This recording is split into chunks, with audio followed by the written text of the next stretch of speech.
जय श्री गणेश दोस्तों, welcome to New Diamond Classes. जैसे कि आप लोगों को सभी लोगों को पता है कि यहाँ पर कंप्यूटर की क्लास आपकी चल रही है। ठीक है, ये क्लास आपकी 4th है। इससे पहले की क्लासेस अगर आप लोगों ने नहीं देखी है तो आप लोगों को डिस्क्रिप्शन में आपको प्लेलिस्ट की लिंक मिलेगी, कंप्यूटर फॉर ऑल एग्जाम के नाम से। आप लोग बिल्कुल इस क्लास को ले सकते हैं। ठीक है, ये आपके नगर निगम भर्ती स्पेशल या आपकी पटवारी ग्रुप 4 या ग्रुप 2, आप किसी के लिए भी इस क्लास को ले सकते हैं। यानी कि आप व्यापम में आपके कोई भी एग्जाम हो रहा हो, ठीक है, जिसमें आपके कंप्यूटर पूछा जाता है, आप इस क्लास को ले सकते हैं। ठीक है, हम आपको प्रीवियस ईयर करा रहे हैं पेपर, यहाँ पर ध्यान रखेगा। प्रीवियस ईयर पेपर में आपको अभी सॉल्व करा रहा हूं, जिसमें अभी हमने ARI का पेपर यानी कि ग्रुप 4 का पेपर हम लोग ने देख चुके हैं, MP पटवारी के पेपर हम लोगों ने देख चुके हैं। ठीक है, ये 3 क्लासेस इसकी हो चुकी है, आज इसकी 4थी क्लास है। तो चलिए हम लोग वीडियो को आगे बढ़ाते हैं। उससे पहले सभी लोग क्या करें, वीडियो को फटाफट लाइक कर दीजिए और अपने भाई बंधु को शेयर कर दीजिए। चलिए तो हम आगे स्लाइड पे चलते हैं। तो आज का जो हमारा पेपर है यहाँ पर कौन सा रहने वाले हैं, तो देखिए ग्रुप 4 का पेपर है, ये आप लोगों का ध्यान रखिएगा। ग्रुप 4 का पेपर है जो कि 28 जुलाई 2018 में हुआ था। ठीक है, 2018 के बाद ये पेपर नहीं हुआ है, ध्यान रखिएगा। तो अब होने की बात करी गई है इसकी, तो बिल्कुल संभावना है कि ये पेपर आपका हो सकता है। ठीक है, तो 2018 में ये पेपर हुआ था, जो कि आपके कम से कम इसमें 17 क्वेश्चन आते हैं। ठीक है, सभी लोगों को पता है। वीडियो को आप लोग एक बार लाइक कर दीजिए और शेयर कर दीजिए। तो पहले क्वेश्चन की तरफ हम लोग चलते हैं। अभी लोग लाइक कर दिया होगा उम्मीद है। तो फर्स्ट क्वेश्चन आपके स्क्रीन पे कुछ इस प्रकार से है। यहाँ पर पुराने वीडियो आपने नहीं देखे हैं तो जाके आप जरूर देखिएगा, क्योंकि प्रीवियस ईयर पेपर आपके कोई भी एग्जाम को पास करने के लिए बहुत ही ज्यादा इंपॉर्टेंट, महत्वपूर्ण भूमिका निभाता है। चलिए, नया प्रश्न आपकी स्क्रीन के सामने आ चुका है। आपसे यहाँ पूछा जा रहा है कि एक नया प्रिंटर इंस्टॉल करने के लिए, ठीक है, कंट्रोल पैनल पर डैश ऑप्शन का उपयोग किया जाता है। तो देखिए कौन से ऑप्शन का उपयोग किया जाता है, तो ऐड न्यू प्रिंटर का उपयोग किया जाता है। यहाँ पर ऑप्शन नंबर डी यहाँ पर बिल्कुल सही जवाब है। ठीक है, कंट्रोल पैनल आपको ये कहाँ पे मिलेगा, यहाँ पर ये स्टार्ट बटन पे आपको मिलेगा। ठीक है,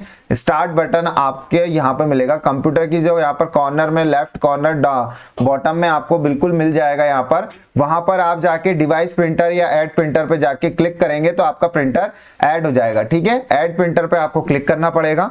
ठीक है, चलिए नेक्स्ट प्रश्न की तरफ चलते हैं। कंप्यूटर के क्वेश्चन बहुत इजी आते हैं, आप आसानी से उसको सॉल्व कर सकते हैं। चलिए नया क्वेश्चन आ गया है। देखिए MS एक्सेल 2007 और 2010 जरूर पढ़िएगा, इससे बहुत क्वेश्चन पूछे जाते हैं। MS एक्सेल 2010 में यहाँ पे पूछा गया, रो और कॉलम को डिलीट करने के लिए निम्नलिखित में से कौन सा टैब का उपयोग किया जाता है। देखिए रो आपको बताया मैंने, रो लेटी होती है और कॉलम आपका खड़ा होता है। इनमें से आपको वो पूछ रहा है यहाँ पे कि डिलीट करना है तो आप किसका प्रयोग करेंगे। तो ध्यान रखिएगा, आप होम टैब में जाके डिलीट का बटन प्रेस करेंगे तो आपको यहाँ पर ये आपके जो रो है और कॉलम है आपका वो डिलीट हो जाएगा। ध्यान रखिएगा, बी ऑप्शन यहाँ पर बिल्कुल सही जवाब है यहाँ पर आपका। ठीक है, होम टैब आपको कहाँ मिलेगा ये मैं आपको बता देता हूँ। ठीक है, ये देखिए आप अगर MS एक्सेल यहाँ पर 2010 की बात कर रहे हैं तो आप इस प्रकार से खोलेंगे तो ये आपका पूरा फीचर यहाँ पे दिख रहा है। यहाँ पे रिबन फंक्शन होता है पूरा। ठीक है, यहाँ पर आप देखते हैं ये जो टैब्स दे रखे, होम टैब दे रखा है, पेज लेआउट दे रखा है, फॉर्मूला यहाँ दिखा रहा है, डेटा यहाँ पे दे रखा रहता है। ये सारे ये रहते हैं, ये टैब्स रहते हैं, इन पे जाके आप बाकायदा इसका यूज करके यहाँ पर डिलीट कर सकते हैं रो और कॉलम को। चलिए आगे बढ़ते हैं। ये MS एक्सेल की शीट है, मैंने इसका फोटो आपके लिए लगा रखा है। नेक्स्ट प्रश्न की तरफ चलते हैं। यहाँ पर क्वेश्चन नंबर आपके आ गया है स्क्रीन के सामने। फिर से पूछा गया है कि MS एक्सेल 2010 में निम्नलिखित में से कौन सा विकल्प, ठीक है, आपको चयनित सेलों में टॉप या बॉटम की संख्या या प्रतिशत को, देखिए प्रतिशत को हाईलाइट करने की अनुमति देगा। यहां पर आपको बताना है, बहुत ही बढ़िया सा प्रश्न है यहाँ पर। तो यहाँ पर देखिए, यहाँ पर आपका टॉप और बॉटम रूल्स यहाँ पर बिल्कुल इसका सही जवाब होगा सी ऑप्शन यहाँ पर बिल्कुल सही जवाब है। यहाँ पर ये सी ऑप्शन यहाँ पर बिल्कुल सही जवाब है। ये भी आपको कहाँ मिलेगा, देखिए ये भी आपका कंडीशनल फॉर्मेटिंग के अंदर आता है, ध्यान रखिएगा यहाँ पर आप लोग, ये कंडीशनल फॉर्मेटिंग के अंदर आता है। आपका चयनित सेल जो भी होंगे आपके उसको आपको सिलेक्ट करना है। सी ऑप्शन यहाँ पर बिल्कुल सही जवाब है। एमएस एक्सेल 2010 बिल्कुल पढ़ के रखिएगा, बहुत क्वेश्चन और यहाँ में एमएस वर्ड 2010 यहाँ पर पूछे जाते हैं। 7 और 10 से बहुत क्वेश्चन पूछे गए थे 2018 में। चलिए क्वेश्चन नंबर 4, एमएस एक्सेल 2010 में यहाँ पर मिनिमाइज बटन डैश पर स्थित होता है। मिनिमाइज बटन यहाँ पे सभी को हमको पता है कि माइनस ऐसे लगा रहता है, डब्बा बना रहता है और यहाँ पर क्रॉस का बटन रहता है। ये एक फॉर्मेट रहता है जो कि आपके यहाँ पे स्क्रीन को छोटा बड़ा करने के लिए होता है, पेज को कट करने के लिए होता है और ये मिनिमाइज का बटन होता है। ठीक है, मिनिमाइज करने के लिए यूज होता है। तो आपसे पूछा जा रहा है कि यहाँ पे एमएस एक्सेल 2010 में मिनिमाइज का बटन कहाँ पे स्थित होता है, यहाँ पर स्थित होता है। तो आप लोगों को सभी को पता है यहाँ पर कि यहाँ पर ऊपरी दाहिने की कॉर्नर पे होता है, अपर राइट हैंड कॉर्नर पे होता है। सभी को पता है अपर राइट हैंड कॉर्नर, यानी कि वो यहाँ की बात कर रहा है, यहाँ होता है। बिल्कुल यहाँ पर सी ऑप्शन बिल्कुल करेक्ट जवाब है। ये तो बेसिक से हम लोग पढ़ते हैं जब हमें पता होता है। ये देख लीजिए आप लोग, ये यहाँ पर दिया जा रहा है आपको। ठीक है, मिनिमाइज का बटन यहाँ पर होता है। आगे बढ़ते हैं अगले प्रश्न की तरफ हम लोग। चलिए, प्रीवियस ईयर क्वेश्चन पढ़ना बहुत जरूरी है, चाहे आप कैसे भी पढ़े, प्रीवियस ईयर पेपर को आपको पढ़ना ही पड़ेगा। 100% पेपर उसी से आपका मिलता है आपको। चलिए, एमएस एक्सेल 2007 में आपसे पूछा गया है कि एक रेफरेंस, ठीक है, एक रेफरेंस जो मल्टीपल शीट्स पर समान सेल या सेल रेंज को रिफर करता है उसे डैश कहा जाता है। तो उसे क्या कहा जाता है यहाँ पर, तो डी ऑप्शन आपका यहाँ होगा 3D यहाँ पर रेफरेंस, यहाँ पर इसका राइट आंसर होता है। यहाँ पर ध्यान दीजिएगा, 5th का डी ऑप्शन यहाँ पर बिल्कुल सही माफ कीजिएगा, 5th का डी यहाँ पर बिल्कुल सही जवाब होता है आपका। चलिए अगले नेक्स्ट प्रश्न की तरफ चलते हैं हम। क्वेश्चन नंबर 6 आपकी स्क्रीन पर यहाँ पर एमएस एक्सेल 2007 में यहाँ पे कि आपसे पूछा ऑटो फिल्टर क्या है यहाँ पर। ठीक है, ऑटो फिल्टर यहाँ पर आपसे पूछा गया है कि क्या है यहाँ पर। तो ध्यान रखिएगा कि ये आपका क्या होता है, ये एक डेटा टैब, यहाँ पर डेटा टेबल से रो को फिल्टर करता है। यहाँ पर देखिए, रो और फिल्टर करने के लिए यहाँ पर डेटा में कहाँ पर होता है ये मैं आपको बता देता हूँ। बी ऑप्शन यहाँ पर बिल्कुल सही जवाब है। यहाँ पर आपको एमएस एक्सेल 2007 में पूछा गया यहाँ पे कि ऑटो फिल्टर कहाँ क्या होता है, क्या है, तो ये इसने बता दिया है। जो आपका डेटा टैब होता है वो ये होता है, ये टैब्स है आपके सारे, ध्यान रखिएगा, ये सारे टैब्स है आपके। ठीक है, ये सारे टैब है। तो डेटा टैब आपका ये रहा और ये आपका फिल्टर का ऑप्शन, ये जो आप देख पा रहे हैं ये आपका फिल्टर का ऑप्शन यहाँ पर आप लोग देख सकते हैं। ठीक है, उम्मीद है आप लोगों को दिखाई दे रहा होगा। चलिए अगले प्रश्न की तरफ चलते हैं। जितना हो सकता है मैं उतना आपको एक्सप्लेन कर रहा हूँ, ठीक है, नहीं तो बहुत ज्यादा थ्योरी हो जाएगी। जितना ज्यादा मैं ऊपर आपको बता सकता हूँ मैं चीजें आपको बता रहा हूँ। क्वेश्चन नंबर 7 आपसे पूछा जा रहा है यहाँ पर कि एमएस एक्सेल 2007 में कौन सा बटन आपको वर्तमान में चयनित सेल, ठीक है, वर्तमान में चयनित सेल संबंधित कमेंट को व्यू या हाइड करने की अनुमति देगा यहाँ पर। ठीक है, आपको वर्तमान में कोई से भी सेल पे आप एट प्रेजेंट हो वहां पर, ठीक है, तो आपको संबंधित कमेंट को व्यू या हाइड करने की अनुमति देगा। तो यहाँ पे देखिए आपका 7th का यहाँ पर सी ऑप्शन बिल्कुल शो एंड हाइड यहाँ पर बिल्कुल सही जवाब है। ए ऑप्शन बिल्कुल सही जवाब है। शो हाइड जो बटन होता है आपका, ए ऑप्शन बिल्कुल सही जवाब है यहाँ पर। चलिए यहाँ पर ये देखिए, फिर से आपसे डेटा टैब में पूछा था, यहाँ पर आपका शो एंड हाइड बटन यहाँ पर बिल्कुल सही जवाब है। चलिए आगे बढ़ते हैं नेक्स्ट प्रश्न की तरफ। ठीक है, थोड़ा सा स्पीड रखते हैं क्वेश्चन में हम लोग। एमएस एक्सेल 2000 देखिए पूरा पेपर इससे भरा हुआ है। आप लोग बोर हो गए होंगे सुन के, पर पेपर में आया है, ये मैंने नहीं बनाया पेपर। एमएस एक्सेल 2010 में, ठीक है, आपसे पूछा गया कि एक टास्क देखिए यहाँ पे टास्क पैन में डैश के समान होता है, यहाँ पर डैश के समान होता है यहाँ पर, तो किसके यहाँ पर डायलॉग बॉक्स के समान होता है, ध्यान रखेगा। सी ऑप्शन यहाँ पर बिल्कुल सही जवाब है आपका। ठीक है, 2010 में यहाँ पर आपका पूछा गया है, तो यहाँ पर डायलॉग बॉक्स यहाँ पर जो कि आपका सी ऑप्शन बिल्कुल सही जवाब है आपका। चलिए अगले प्रश्न की तरफ चलते हैं हम लोग। नेक्स्ट प्रश्न की तरफ चलते हैं। डायलॉग बॉक्स से मैंने रिलेटेड पिछले वीडियो में, प्रीवियस वीडियो में आप लोगों ने अगर देखा होगा, मैंने बहुत सारी चीजें बताई थी, शॉर्ट की बताई थी उसकी। ठीक है, तो एमएस एक्सेल 2010 में कहां से यूज करते हैं, ठीक है, तो मैंने आपको बताया था, तो आप प्रीवियस ये वीडियो देखिए, मैंने आपको पहले भी कहा है कि मैं आगे वीडियो चलते जाएंगे उसमें दोबारा रिपीट नहीं करूंगा उन बातों को। चलिए MX Excel 2010 में यहाँ पे शॉर्टकट आपको बताना है, शॉर्टकट की जो घंटे और मिनट, ठीक है, आपको हावर और मिनट की यहाँ पे एवं AM और PM के साथ फॉर्मेट लगाने के लिए प्रयोग किया जाता है।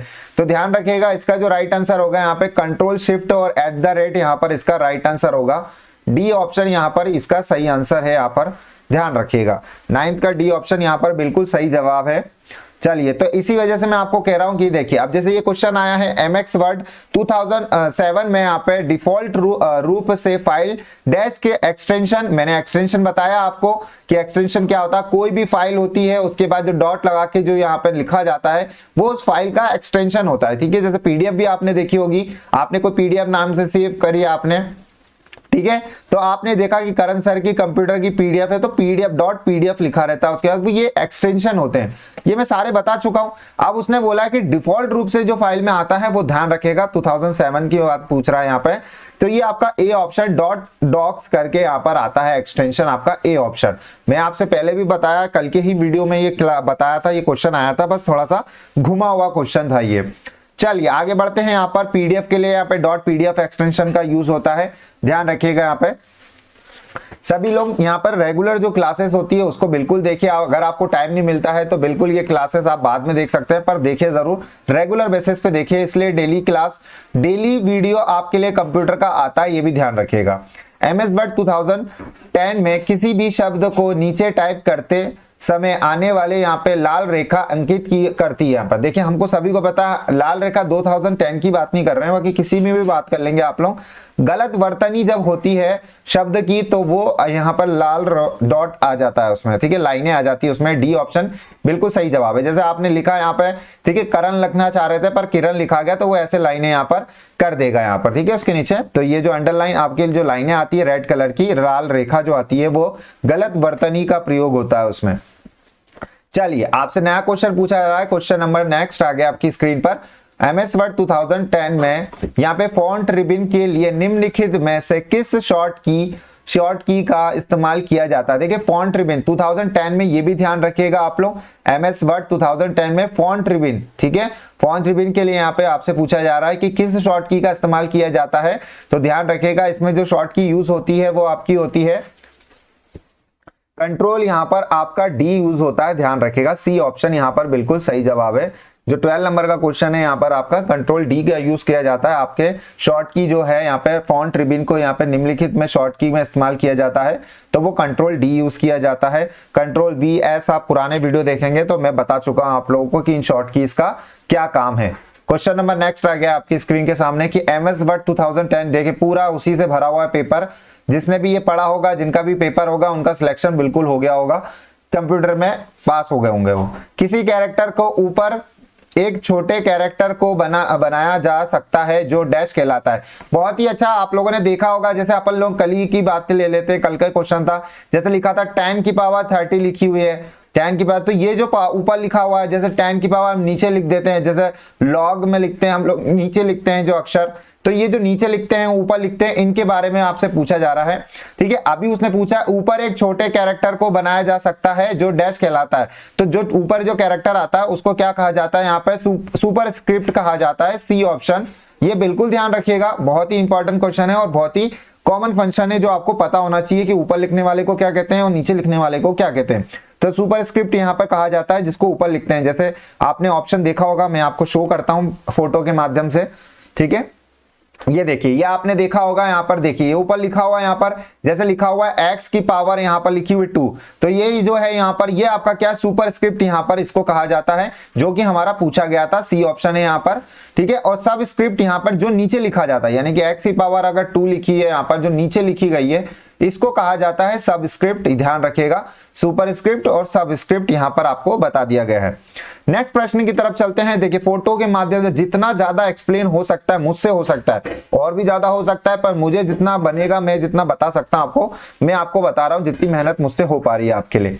इसी बात पे आप लोग वीडियो को लाइक कर दीजिए एक बार सभी लोग, ठीक है, और शेयर कर दीजिएगा अगर आप लोगों को वीडियो पसंद आ रहा है। लाइक करना बहुत जरूरी है क्योंकि मुझे इसी से पता चलेगा आपको वीडियो पसंद आ रहा है। एमएस वर्ड यहाँ पर 2007 में यहाँ पे सेक्शन ब्रेक यहाँ पर पूछा जा रहा है कि जो सेक्शन ब्रेक का उद्देश्य क्या है यहाँ पर। तो देखिए बहुत ही कॉमन सा क्वेश्चन है यहाँ वाला, इसको बहुत ही तरीके से याद करिएगा। क्वेश्चन नंबर बी यहाँ पर बिल्कुल इसका सही आंसर है, ठीक है। आंसर क्वेश्चन का जो है 14 का बी आंसर है कि सेक्शन ब्रेक आपको अपने डॉक्यूमेंट को अनुभागों में विभाजित करने देता है, जिससे आप अलग अलग हेडर या फुटर, ठीक है, हेडर या फुटर पे ध्यान दीजिएगा हम लोग, हेडर या फुटर और प्रति सेक्शन फॉर्मेटिंग लागू कर सकते हैं यहाँ पर, ठीक है। हेडर यहाँ पर आपका जो फॉर्मेट में ऊपर लिखा आता है, ठीक है, उसमें जो हेडर होता है हर पेज पे लिखा है हेडर डला होता है, नीचे फुटर कह रहा है यानी कि नीचे जो आपकी फॉर्मेटिंग में डला रहता है उसे फुटर कहते हैं, ठीक है, ध्यान रखिएगा।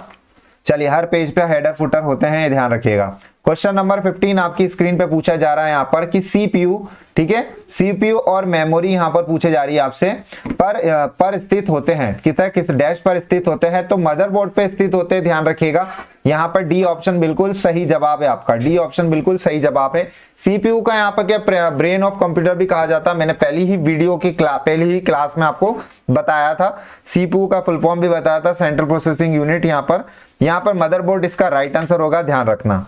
चलिए नेक्स्ट क्वेश्चन के हाथ पे चलते हैं हम लोग। अगला क्वेश्चन आपकी स्क्रीन पे कुछ इस तरीके से आ चुका है। एमएस वर्ड 2010 में आपसे पूछा जा रहा है, बहुत ही बेसिक सा क्वेश्चन है, ये यूज किया होगा कर्सर के दाहिने तरफ एक शब्द को हटाने के लिए किस कुंजी का उपयोग किया जाता है। देखिए दाहिना जो होता है वो राइट होता है, ध्यान रखिएगा, राइट की बात कर रहा है यहाँ पर, राइट की तरफ आ रहा है, जीएसटी राइट, ठीक है, राइट की तरफ। तो आपको डिलीट बटन प्रेस करेंगे, ठीक है, आपका एक कर्सर यहाँ पर ऐसा रहता है, यहाँ पर कुछ शब्द लिखा हुआ है आपका, ठीक है, आपको की को डिलीट करना है तो आपको डिलीट बटन प्रेस करना पड़ेगा जो कि इधर की संख्या को डिलीट करेगा, ठीक है। अगर पीछे यानी कि लेफ्ट शब्द को डिलीट करना रहता तो आप बैक प्रेस करते, ठीक है। ये सभी को कॉमन चीज पता है जो मैंने आपको बता दी, यहाँ पे डिलीट प्रेस करना पड़ेगा आपको, जो कि सी ऑप्शन यहाँ पर बिल्कुल सही जवाब है। चलिए ये कॉमन था, एमएस वर्ड 2010 लिखने की जरूरत नहीं थी।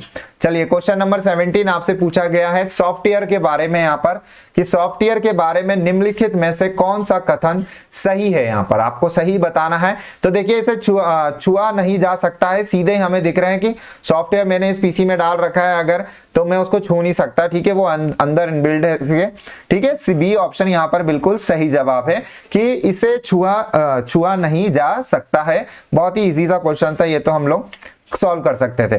देखिए एमपीजीके की क्लास आप लोगों की चल रही है, ठीक है, एमपीजीके की क्लास है। आप लोग अगर सभी परीक्षाओं के लिए, आप किसी भी एग्जाम के लिए ले सकते हैं जिसमें भी आप लोग व्यापम के पेपर दे रहे हैं, ठीक है। टॉपिक वाइज ये क्लास चल रही है आपकी, बाकायदा अभी भौगोलिक स्थिति चल रही है, उसमें 3 क्लासेस इसकी बाकायदा हो चुकी है दोस्तों। अगर आपने ये वीडियो नहीं देखे हैं तो डिस्क्रिप्शन में जाइएगा, आपको प्लेलिस्ट मिल जाएगी एमपीजीके फॉर ऑल एग्जाम के लिए, ठीक है। और अगर आप लोग चाहते हैं कि आपको ये पीडीएफ चाहिए, ठीक है, सर ने पीडीएफ बनाई है, ये पीडीएफ मिल जाए, इस पीडीएफ के लिए आपको क्या करना होगा दोस्तों, डिस्क्रिप्शन में आपको टेलीग्राम की लिंक मिलेगी, ठीक है, टेलीग्राम ग्रुप की लिंक मिलेगी, ठीक है, उसको आपको ज्वाइन करना है टेलीग्राम ग्रुप को, और वहां पर आपको पीडीएफ मिल जाएगी जहां से आप पीडीएफ को डाउनलोड कर सकते हैं, ठीक है। ऐसे ये पीडीएफ आपको मिल जाएगी विद आंसर, पहले हम लोग आंसर नहीं देते थे, विद आंसर आपको लोगों को मिल जाएगी, ठीक है। चलिए दोस्तों इसी बात पे वीडियो क्लास हमारी खत्म हो चुकी है। अगर आप लोगों को वीडियो अच्छा लगा है तो एक बार वीडियो को लाइक कर दीजिएगा और सभी दोस्तों में एक बार क्या कर दीजिएगा, शेयर कर दीजिएगा, ठीक है, शेयर कर दीजिएगा। और सब्सक्राइब, अगर आप हमारे चैनल पर नए हैं तो सब्सक्राइब करना ना भूले दोस्तों, ठीक है, सब्सक्राइब करना बहुत ही जरूरी है, ठीक है, जिससे हमें पता चलेगा कि हमारे दोस्त लोग हमें सब्सक्राइब कर रहे हैं और वीडियो को शेयर कर रहे हैं। चलिए दोस्तों यहाँ तक बनने के लिए धन्यवाद आप सभी लोगों का। मस्त रहिए, स्वस्थ रहिए और लगातार निरंतर मेहनत करते रहिए, पढ़ाई करिए। धन्यवाद आप सभी लोगों का यहाँ तक बने रहने के लिए। आपका दिन शुभ हो।